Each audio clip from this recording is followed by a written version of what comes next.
Ngisho nje ukuthi ngithokozile uba sekhaya kuyangijabulisa kakhulu uba la ekhaya ngoba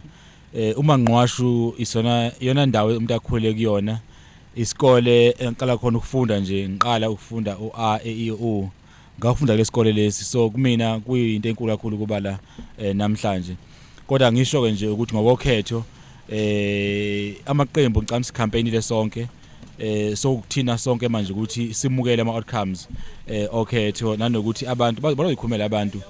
uma kukhona iqembu elingawinanga kuyebosha abantu abakuvotelanga mawuwinile uwinile so njengamanje ngicabanga ukuthi inselisini sonke asimukele ukhetho ngicanje ukusho ukuthi abantu abayeke ukuseculate izinkulumo eyiveza isimo engazi ukuthi ukhetho alihambi kahle ngoba ama fake news awustayile ukuthi kube nongabi nokuthula after ukhetho ngicabanga ukuthi asifuni ukufana namanye amazwe afana ase-Africa la njalo after ukhetho kube nezigigaba nama unrest so kufuneka njalo kube namasotsha alungisa isimo South Africa i-country ene constitution engicabanga into emndweni yethu siqine kakhulu ukuthi singafika la khona kuthiwa sesibanga khona ukuthi ukhetho alibanga nokuthula